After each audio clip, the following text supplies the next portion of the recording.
Let's get this going. Period 6.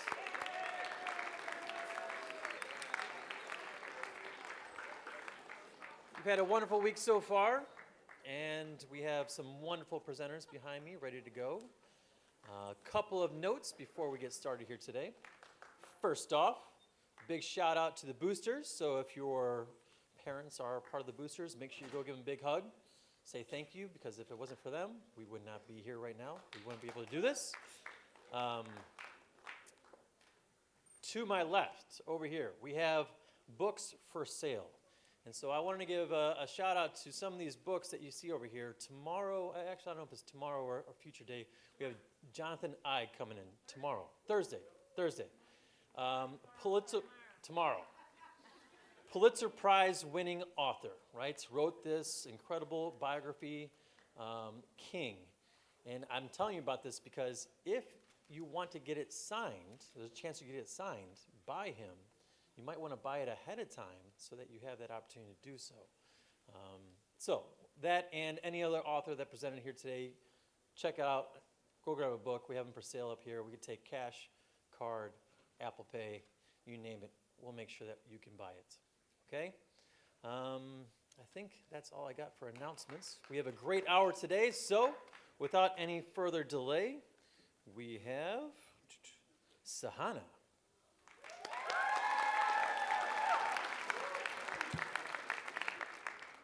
Hi, my name is Sahana, and I'm a junior, and big shout out to Miss Eng's AP Lang class for 6th hour. A lot of my friends are sitting here in the audience right now, and they probably already know that I'm a really big nerd, but this piece is definitely different from what I usually talk about with them, so I hope it's a bit of a surprise, maybe, I don't know, hopefully. My piece is titled, Holy Cow, I Like Anatomy Now. A favorite activity of mine has always been going to the Museum of Science and Industry. One specific visit I made in 8th grade was definitely one I can dissect for you right now. It started off as an ordinary museum visit. I skipped through the endless exhibits, skimming plaques, and childishly touching items that my parents would attack with Clorox as if their lives depended on it. When I found out there was an exhibit for dissecting a cow eye, my own eyes glimmered evilly as my face contorted into a smile wider than a Cheshire cat. Everyone in my family wears glasses, and I mean everyone. So I've always been curious to learn about the anatomy and physiology of an eye. The minute I got inside of the exhibit, the silver shine of a scalpel was beaming at me across the room. I practically flew and swiftly brought my hand toward it, only for my hand to be immediately swatted away, of course. I mean, it is fair because scalpels are extremely sharp and not something to trust a child still in middle school with. Also, users had to be 16 and older, so I mean, that also makes sense. My 13-year-old self would be feral with joy right now if she knew that using a scalpel in my anatomy class was a very normal practice. My enthusiasm dwindled for a split second, but I shrugged it off, put on lab goggles and gloves, and got to work. The instructions were inscribed onto the table, so being as energetic as I was, I skimmed over it quickly. I eagerly bounced up and down as my mother carefully cut down the midline of the eye. It was super squishy, so I squeezed out all of the guts for the next step. The goo has a name, though. It's called vitreous humor. If you guys take anatomy, you'll understand what that is, but that's just all you need to know right now. My father hovered behind me, oohing and eyeing as I fished out eye juice and was faced with an iridescent blue layer inside. The colors on the layer, also known as the tapetum, changed as I rotated it underneath a bright light. At some point during my goo frenzy, the eye lens fell out and rolled onto the table. I took it and rolled it between my fingers. It felt rigid, and when I held it up to the light, it wasn't as transparent as I expected. I explored some more, poking at the optic nerve bulb at the back of the eye, and almost made it explode, since I was, unfortunately, quite unaware of how fragile an animal eye truly is. Before I knew it, it was time to leave. I didn't want to go, because I loved the dissection more than I'd ever anticipated. It's the moment that truly propelled my interest in anatomy and biology. My mother watched me with the warmest smile the entire time, since I was happier than I had been in a while. We took our lab goggles off, rinsed our hands, and said our goodbyes to their eyes. I walked out of that room feeling longingly and giddy. Younger me would have done anything to do something that epic again. Lucky for her, I actually dissected a kawaii again just a few months ago. It amuses me to look back on this since I used to have such a strong passion for these kinds of nerdy activities.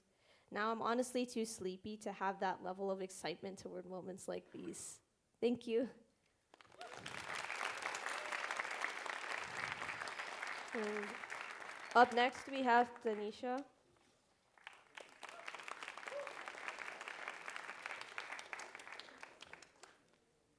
Hi, I'm Tanisha. I'm a sophomore, and shout out to Mr. Mamula's sixth period class.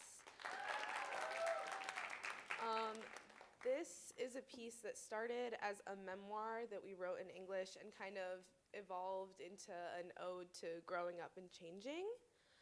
This is called Laws of Nature. The law of conservation of mass states that matter cannot be created or destroyed, only changed. The first time I heard this was in second grade in a Brain Pop video. I was 7 years old, and the only worry I had was which friend I was gonna go on the swing set with at recess. Back then, it was just another thing I learned in class. Ice turns into water, then to steam, then back again.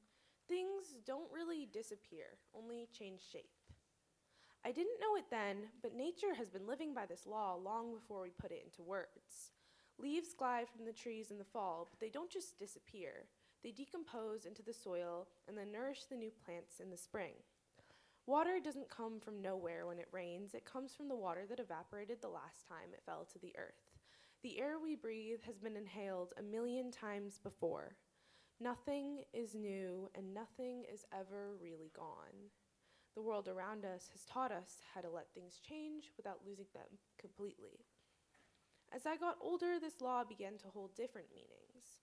Really, it exists in everything around us. It exists in the way people grow, memories fade, and the cycles of life persist, even when we aren't ready for it. Matter doesn't disappear, and the same is true for everything else. The people we've loved, the versions of ourselves we've outgrown, and the moments we wish to return to don't vanish into thin air. They just become a part of something new. When you're younger, life is new and vibrant, but at some point things begin to shift. People who were once permanent begin to feel like memories, and beliefs you swore you'd live by begin to wash away like sidewalk chalk in the rain. The version of yourself that cried after watching Finding Nemo for the first time seems to have gone away, but she's still inside of you, just quieter. And that's what growing up really is. Not destroying the girl you were, but rearranging her to fit into the world you grew into. It means taking that disappointment that she felt when she didn't get a lollipop at the store and feeling it when you don't get the grade you wanted on your math test. It means collecting her childlike joy in a glass jar and opening it when the world feels too heavy. It's learning that maturing isn't about forgetting your younger self. It's about learning from her and continuing to keep her with you in a way that doesn't weigh you down. You never really leave her behind. You just learn to carry her differently. She still shows up in all the ways that matter the most. She's in the back of your mind as you learn how to drive, practicing in her friend's Barbie Jeep. She shows up when you laugh so hard your stomach hurts, take pictures of the prettiest sunsets, or dream about what comes next. She never really left you, she just learned to evolve alongside you. Sometimes she shows up when I least expect it. I still see 6-year-old me running down the hallway in my fuzzy pink socks right before bed, leaving tiny footprints on the carpeted floor. She's still there in the way that I get attached to places I go, and in the way my storage is always full because I take too many pictures to try and not forget a single thing, and in the way I hold on to the littlest thing to try and stop time from passing so fast. The people around you don't disappear either. It doesn't matter if it's a person you had one class with in 7th grade or if it's a person you've known since the day you were born. Whether it's friends you lost touch with or teachers who believed in you when you didn't even believe in yourself. These people stay in your life somehow. My old next door neighbor still shows up in the way that I run from even the smallest dragonfly, and my fourth grade math teacher still exists in the way that I remember my multiplication tables. People that have left still show up in the way that I talk to strangers, the way I save every card I receive, and in the ways that I show love. They're still here, like fingerprints on glass, faint but noticeable. Transformation isn't always easy, though. Sometimes these changes hurt, like you're a butterfly breaking out of her cocoon. It can feel like you're cracking apart, like pieces of you are being left behind, but maybe breaking isn't the end. Really, it's the moment before you learn to stretch your wings. Pain doesn't destroy you, it just reshapes you into someone new. The pain you feel after your first real breakup with the boy you thought you would be with forever doesn't destroy you. It makes you stronger, more self-aware, and more capable of loving without losing yourself. Sometimes change can feel like loss. It can feel like doors closing, like chapters ending before you're ready, but these endings are just transformations. The laughter from last summer doesn't disappear. It becomes a memory you replay when the winter feels too long. The confidence you lost after failing becomes the determination to try again. Even tears don't vanish. They water the parts of us still learning how to grow. Everything, even the hard parts, becomes something else. Sometimes I travel back to my second grade classroom with all the posters on the walls and the tiny desk chairs, the girl sitting on the colorful rug with her purple leggings watching a brain pop video on the big projector didn't disappear in the aftermath of sixth grade graduation. Instead, she sits inside me, finding her way through in the moments that matter. And what the law of conservation of mass is really trying to teach us is that nothing, not even time, can take away who we've been. It only rearranges us into who we're meant to become. Thank you.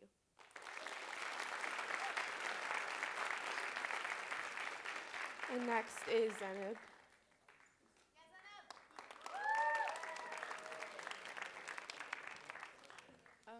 Hi, I'm Senab, and shout out to shout out to Miss O'Donnell's class, and thank you to all my friends who are here.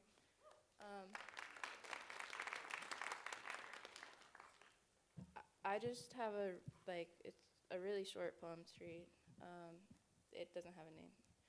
To say that the way the sunlight reflects against the morning dew that sits on the flowers in my front yard is inspiring would be an understatement. It's more. It's captivating, cultivating of thoughts and emotions that can't be put into words but instead felt, like soft snowflakes against my skin as I stand under a streetlight at night, noticing the distinctive patterns of each one that the light hits. Or rays of sunlight that pass through the clouds when the sun rises, warming my body and mind. Or the flowers that disappear as the weather cools but are never quite gone as they exist in a loved one's eyes, eyes that appear to shine when we lay so closely together that I can feel their breath, which seems to replicate the warm wind of spring that often throws butterflies momentarily off course, mirroring how they always seem to momentarily throw me off course with soft breaths and a softer smile. You're the beauty that you recognize in the world around you. Thank you. Next is Juliana.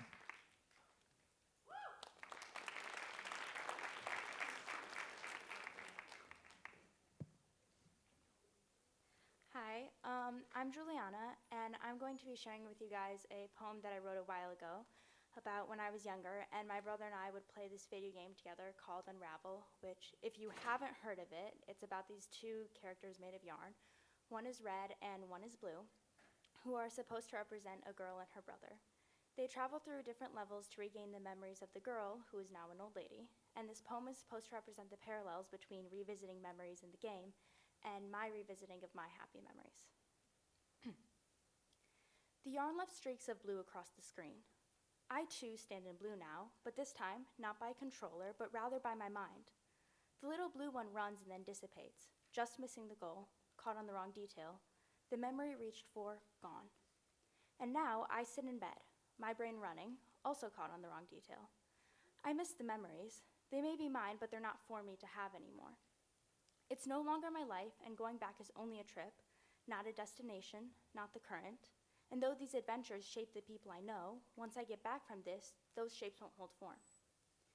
And as I pick up new pieces to extend my memory further, the end is nearing, the moment is over. It isn't my life, and if I want to revisit it, I'll have to go all the way back to the start, leaving behind only my little blue streaks of yarn. Thank you. Next up is Ashlyn.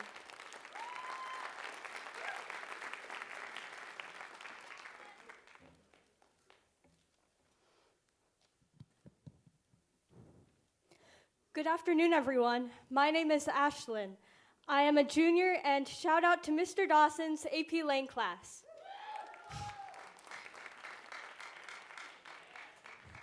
I will be reading a piece titled Bound by Music. Flipping through books of yellowed pages with pasted pictures, I had always wondered which family member I was most like. People had always said my face looked like my father's, but with my mother's eyelids and brown eyes. But I needed to know personality-wise.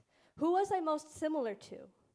I asked my mother what she thought on this topic to help better understand my DNA.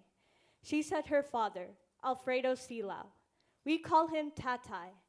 In Filipino culture, Tatay means father. Everyone calls him that because he was a father figure to many people in and even outside of our family. My mom said we were both weird in the same ways. We are both reserved, but jump at the opportunity to present. Shy to meet others, but never shy to perform. Another striking similarity is our love for music. My mother recalls her home often filled with music coming from Tatay's record player. He loved playing songs from Engelbert Humperdinck and some show tunes such as Maria from West Side Story and some features from Man of La Mancha. I often also have music playing as well, such as show tunes and classical pieces. Not only do we both have a love for listening to music, but for playing instruments as well. My grandfather's path playing the trombone started from a very unexpected journey. In high school, he and a friend of his decided to drop out junior year. Being from an impoverished family, he figured that he would never be able to attend college. He thought that dropping out early would give him more time to work and support his family. However, he knew that getting a degree would be the best way to get a step ahead. When all hope seemed to be lost, his friend found out that a nearby college was giving out full-ride scholarships for students who would get accepted into their marching band. Seizing this opportunity, they took their time looking for a band instrument they could lend for free and somebody who could teach them. Luckily, they did. My grandfather had found someone who taught trombone. At the college, it was very hard to get into their marching band. Their band was very competitive, and being proficient at an instrument was of the utmost importance. During their time out of school, they focused on their instruments every day. After months of practice, they decided to go back to high school and become members of the high school band. After hard efforts and perseverance, they successfully got accepted into the college, receiving the much-needed scholarship. He graduated and became an elementary school teacher. Years later, he gave back to the community that gave him so much. He taught another high school student trombone for free. My mom saw the same determination reflected in my cello journey. I started in 5th grade, where elementary schools started introducing orchestral and band instruments to students. Unfortunately, COVID had struck shortly after, hindering my progress. With my lack of cello learning materials and the challenges with learning cello virtually, I became deeply discouraged. When in-person school resumed in 7th grade, I rediscovered my passion for cello through orchestra, which led me to start private lessons in 8th grade and work relentlessly toward my high school orchestra audition. Through daily practice and guidance from my teacher, I earned a spot in Philharmonic Orchestra for my freshman year, and later got into symphony for my sophomore year. Although my achievements were not at the same level as my grandfather's, I could say I inherited my ambition from Tatay. He always took advantage of opportunities that presented themselves and worked hard to earn them. He was a passionate musician who, from unlikely circumstances, thrived and shared his music with others. Due to the long distance, I wasn't able to talk to my grandfather that much before he passed away, but I always wanted to know what he thought about my playing. From that day forward, I continued to work hard and follow his example. I started to play my instrument for the elderly in my community and volunteered to play cello at my church. It has been deeply fulfilling to see how music can light up people's faces and bring comfort, even in the simplest of ways. Thank you. Next up is Sham.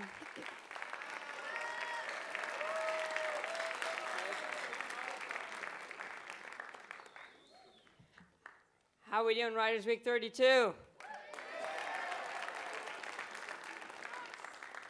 My name is Sham Purohit, and I am an artist, chess player, movie maker, and swimmer.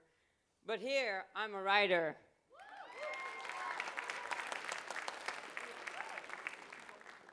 I want to give a quick shout out to Miss Bellatier for inspiring me to submit this piece to Writers Week 32. Thank you. Right, my piece is called Boats, and I wrote it in my free time. I hope you enjoy it. Right. Boats. This is fiction, by the way. The lightning flashes across the sea, illuminating a boat that is rocking up and down. Captain Charlie Jackson is alerted by his crew that Captain Ryan's boat has been following them for the last hour. The two boats got too close. Both captains and crew began to pull out their guns to inspect the other captain's boat. Once the inspection of both boats revealed nothing suspicious, the two boats separated. Charlie's victory is short-lived because he hears a faint ticking sound. Tick, tick, tick. The sound echoes throughout the boat. Charlie's crew began frantically inspecting every single bag on the boat. 10 minutes later, as they lift the final bag off the boat's deck, they find a wristwatch below it. Meanwhile, on Ryan's boat, he realizes that he left his wristwatch on Charlie's boat. Ryan turns his boat around to get his wristwatch back. Both boats converge near the Hawaiian Islands. Guns are drawn from both boats, and this time Captain Ryan accidentally shoots at Charlie's boat. Then Charlie fires back at Ryan. Suddenly, a stray bullet hits the wristwatch. Both captains froze as they watched their wristwatch explode. Immediately, both captains apologized to each other and agreed that there are severe consequences of pointless violence. Thank you. I'd like to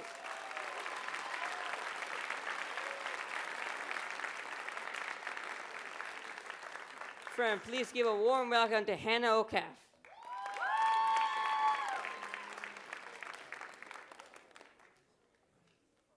Hi, I'm Hannah. Shout out to Mrs. Morano's speech class. I actually have 3 poems that I'm going to be sharing today. The first 2 I wrote in my first semester creative comp class with Miss Ank, and the last one I wrote on my own time. The first is called Ode to Sleeping Beauty. Raised by 3 fairies in the woods, you didn't see a man until you were 16, other than in your dreams, and I wonder who I would be if I learned to pick berries before I learned that princesses need princes to take them back to the castle at the end of the day. I loved you for your blonde curls and your pink dress, the violet eyes I'd stare into in awe, wondering when my prince would come, when my dreams would come true. Before once upon a dream turned into a nightmare, and suddenly a spindle looks a lot like an open drink, and a blonde curl on a pillow perceived as an invitation. A kiss doesn't wake me up, but sends me spiraling deeper into dreams and nightmares and figments of my imagination that could too soon become too real. A kiss doesn't lead to happily ever after, because after that is ever unhappy. But with you, happily ever after is just on the horizon. I don't admire you for your beauty or for the way your eyes fluttered open at his touch. I'm not jealous of the attention the world pays to your features or for the stranger you met in the woods, not anymore. Nowadays, I admire the way you cried without a care for who saw, the way you followed the light to what you thought would be better, unafraid to challenge your mothers. And maybe I am just a little bit jealous that you had 3 magical mothers, because who doesn't want to go to a pride parade in a color-changing ball gown? You were my favorite doll, the one I cried over when I lost you, your amethyst eyes smudged out by tiny, greasy fingers grasping. When we played, you didn't need a prince. When we played, I would have Cinderella climb your tower one day, and the next day, you would climb hers. And there was an antidote for every curse that didn't involve non-consensual touch. When we played, the entire world faded away, and you held the sword that slayed your own dragon. When we played, I felt I could slay mine too. My next poem is called Venus.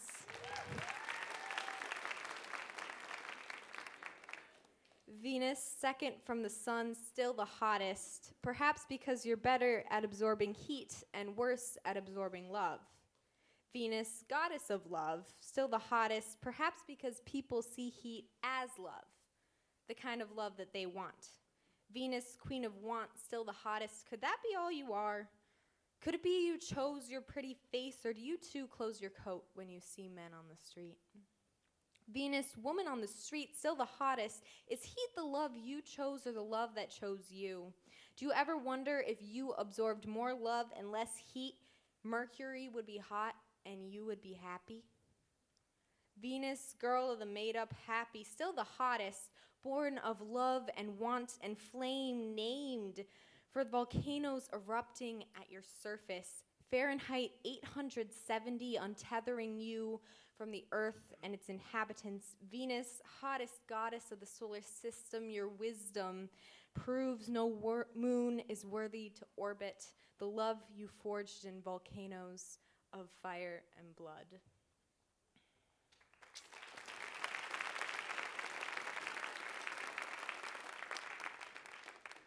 My last piece is called Blood.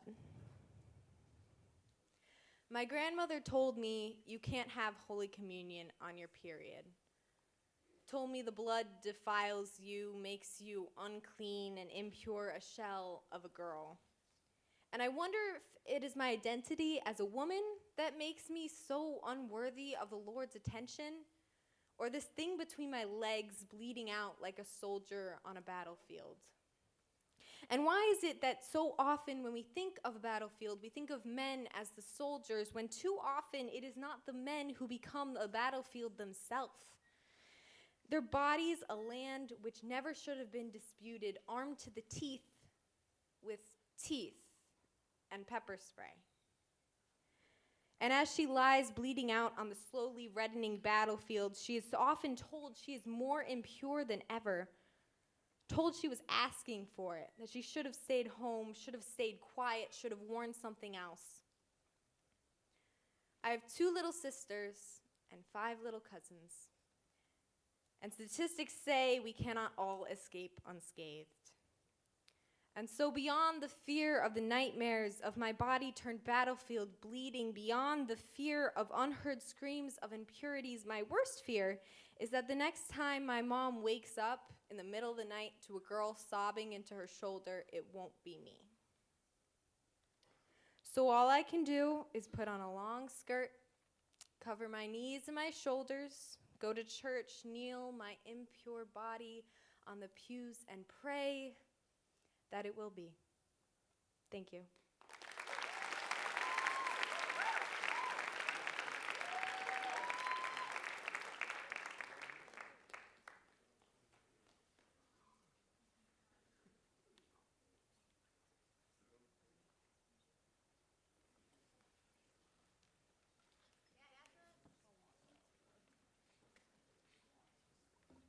Hello again. Here's one of my poems titled The Vice of Grudges. On my left shoulder seats an evil beast of myself. She holds a glass box of receipts, each perfectly printed with dates and descriptions, embossed with words sharp as knives, scars from their incisions. Words honed and polished, perfectly carved with precision. The wounds still sting despite time passing me by. The beast reads a few receipts, making the wounds throb and ache. The question pounds my head. Why must all these transgressions be remembered? My monster spouts, you don't want to get hurt again, do you? I am only protecting you. You may have forgiven, but you will never forget. Cruel lies cloaked and disguised as comfort. The vice of grudgery and self-deception, turning pain into chains and shackles. I take the box from her tight grip, the box heavy with pain never resolved. She watches in terror as I open the lid. I take each receipt out, reading them in a light of honesty and reflection. Some dissolve to dust, others preserved in understanding. The empty box stands at my feet, refracting golden sunlight into an iridescent shine. No longer a prison, but a glowing prism. Thank you.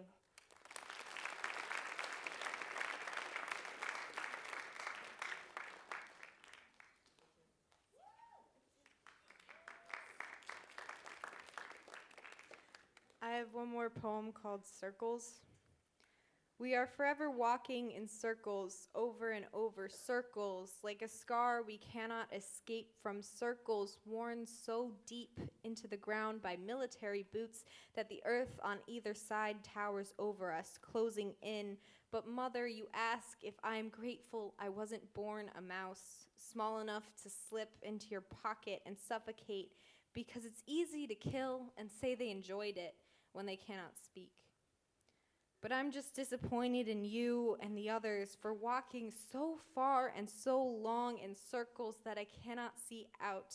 And mother, I'm suffocating anyways.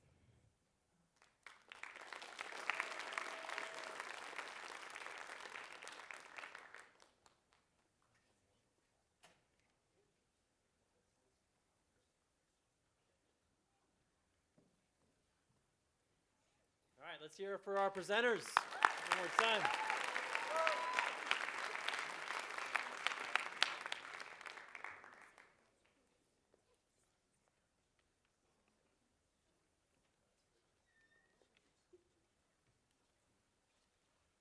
I think Hannah has one more for us, so just give her a second as she finds it.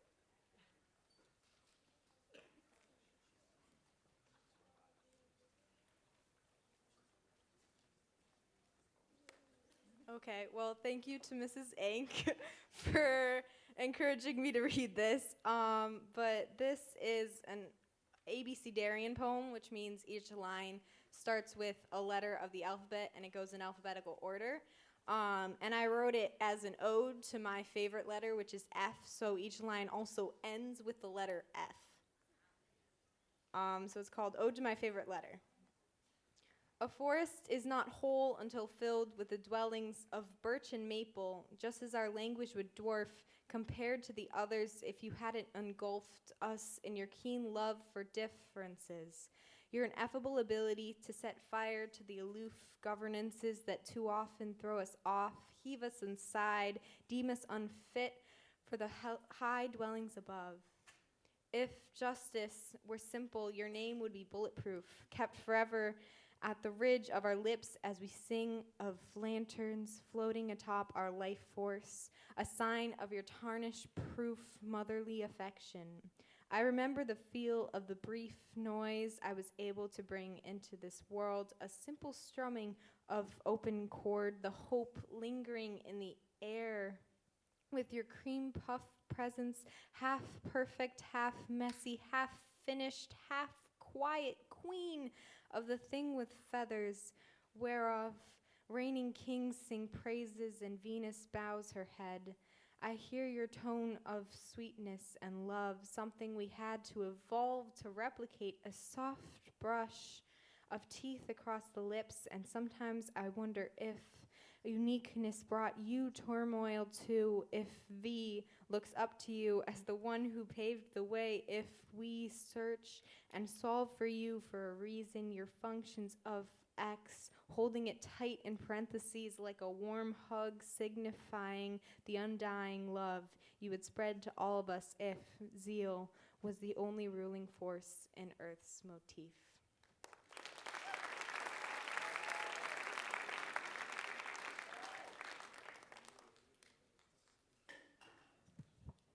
So we have some time here, and I have a couple of questions for our presenters for them to answer.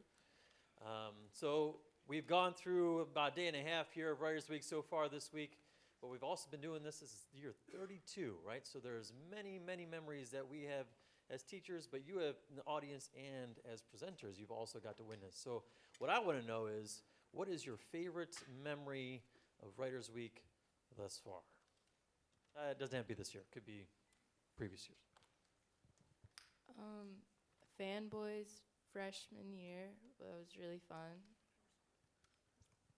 Probably my freshman year, I got to see Sierra de Mulder, and her poetry was just so inspiring for me. Well, I have two, but I guess the first one, yeah, fanboys, like freshman, sophomore year, but also Luang Ung came last year, and it was really inspiring for me because, like, we always talked about how good she was as a speaker and presenter in class and her writing, so it was just really cool to see her, like, actually speak and talk about her work. My favorite memory would be like seeing all my friends present their work and being really happy for them. Probably fanboys. Probably maybe seeing my best friend present her work yesterday. Probably see professional writers up here with student writers. That kind of gave me the courage to write some of my own work. So it really inspired me to see the students up here. And my favorite memory is seeing and listening to those students and seeing what they have to say. Fantastic. Great.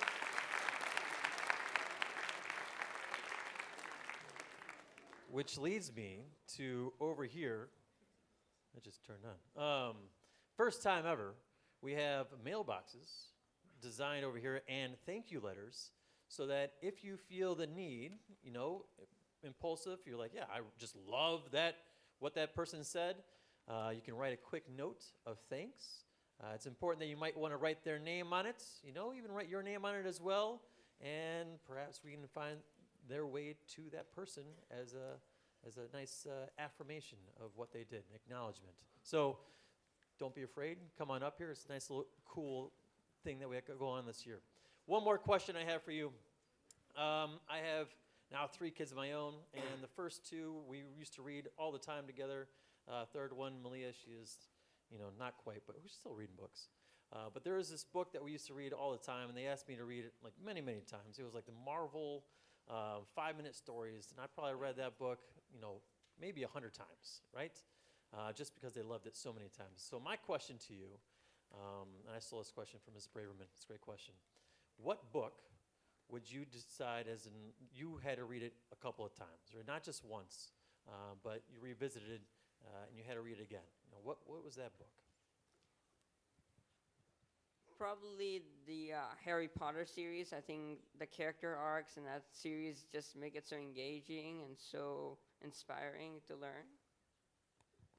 Maybe the book We Were Liars. I've read it a couple times already. It's like one of my favorite books ever. It's so interesting and the plot twist is really cool. So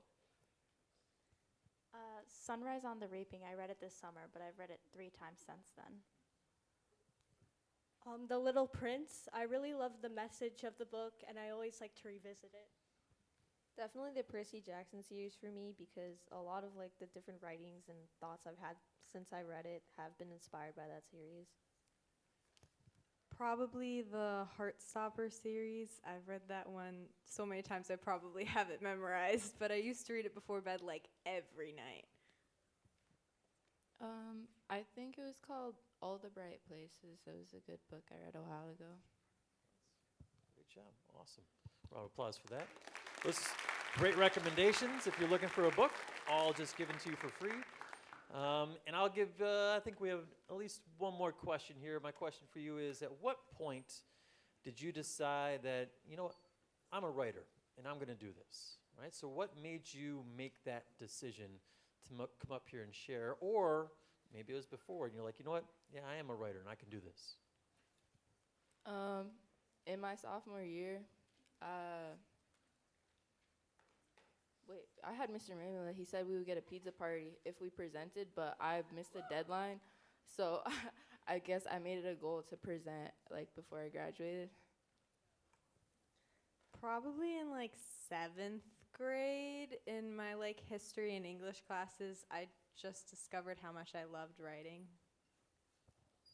Well, to present at Writers Week in my freshman year, when I saw Writers Week for the first time, I was like so inspired and amazed by all like the students like, having the courage to come up and talk, which is like absolutely crazy to me. So I finally decided to do it this year because I had something that I thought was worthy of sharing. So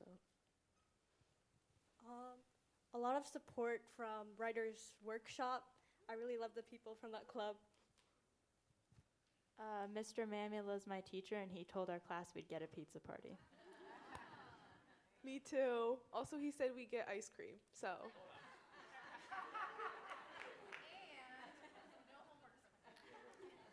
Well, the thing is, how I became a writer is that it was actually against because I didn't like watching like most movies at the time, and all the books I was reading was kind of boring. So I was like, how can I incorporate my creativity into words and start writing? And so it started from just writing short, little, ridiculous passages into developing full-on story series that spans over multiple pages. And that's how I became a writer. It was really just me expressing my thoughts in words. It's awesome. It's awesome.